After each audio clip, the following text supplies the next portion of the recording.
అదరకొట్టే కారం రంగు రుచి ఆచి కారం పొడి. నీ ఉనికికి పునాది మేమే, స్వాతంత్రం తెచ్చింది మేమే. ఓ బంగ్లాదేశ్, వింటున్నావా? నీ పేరు ప్రపంచ పటంలో ఉందంటే అది కేవలం భారత్ పెట్టిన భిక్ష.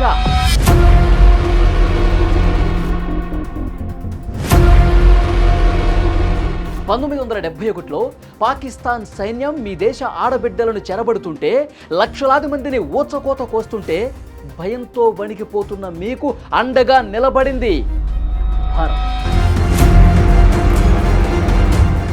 మా సైనికుల రక్తాన్ని ధారపోసాం, మీకు స్వాతంత్రం ఇచ్చాం. కానీ ఈరోజు అదే భారత్ను రెచ్చగొడతారా ఏంటి? మీరు అప్పివ్వకపోతే భారత్ లేదా? మీ మనుగడకు ప్రతి అడుగు భారత్ మీదే ఆధారపడి ఉందని మర్చిపోయారా? బంగ్లాదేశ్, భారత్ లేకపోతే నీ బతుకేంటో తెలుసా? ఇప్పుడు చెప్తున్నా విను. నీ బతుకు ఏంటో ఇప్పుడు క్లియర్గా చెప్తా విను. నువ్వు స్విచ్ వేస్తే నీ ఇంట్లో బల్బు వెలగాలన్నా అది భారత్ ఇచ్చే విద్యుత్ వల్లే సాధ్యం. అదానీ పవర్ ప్లాంట్లు, భారత గ్రిడ్ల నుంచి వచ్చే కరెంట్ ఆగిపోతే బంగ్లాదేశ్ మొత్తం కూడా అంధకారంలో మగ్గిపోతుంది. గుర్తుందా? నీ పరిశ్రమలు పూర్తిగా మూతపడిపోతాయి. నీ ఆర్థిక వ్యవస్థ పేక మేడలా ఒక్కసారిగా కుప్పకూలిపోతుంది. మేం ఇక్కడ నీకు వెలుగులు పంచుతుంటే మా మీదనే విషం చిమ్ముతారా? నీ కంచంలో అన్నం పడాలన్నా భారత్ కనికరించాలి. మీరు తినే పప్పులు, ఉల్లిపాయలు, బియ్యం, గోధుమలు, ఇలా ప్రతి నిత్యావసరం భారత్ సరిహద్దుల నుంచే రావాలి. గుర్తుపెట్టుకో. భారత్ ఒక్కరోజు సరిహద్దులు మూసివేస్తే బంగ్లాదేశ్లో ఆకలి కేకలు మొదలవుతాయి. చైనా నుంచి మీరు ఉల్లిపాయలు తెచ్చుకోవాలంటే ఎంత ఖర్చు అవుతుందో, ఎన్ని రోజులు పడుతుందో ఒక్కసారి ఆలోచించారా?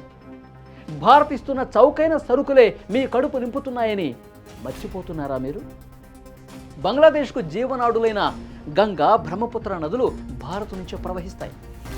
నీ వ్యవసాయం, నీ నీటి అవసరాలు భారత్ తీసుకునే నిర్ణయాల మీద ఆధారపడి ఉన్నాయి.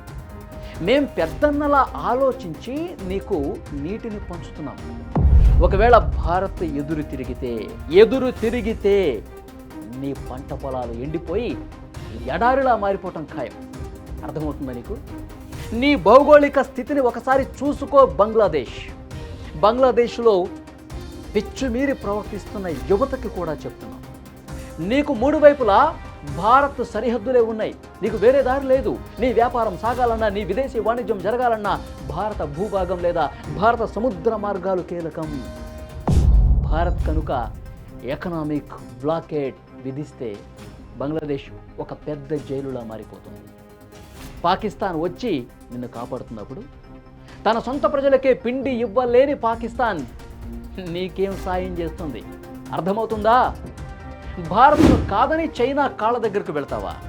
శ్రీలంక ఏమైందో చూడు. హంబన్ తోట ఓడరేవును చైనాకు రాసిచ్చేసింది.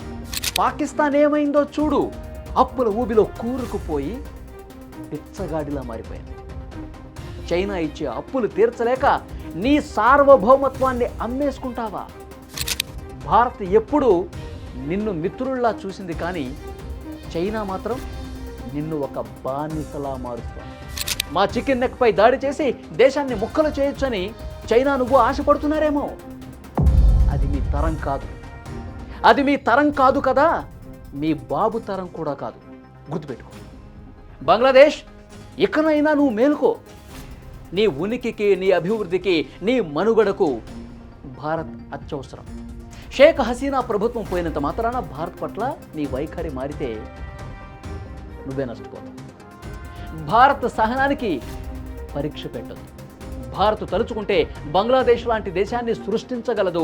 అవసరమైతే అదే దేశానికి తన సత్తా ఏంటో కూడా చూపించగలదు.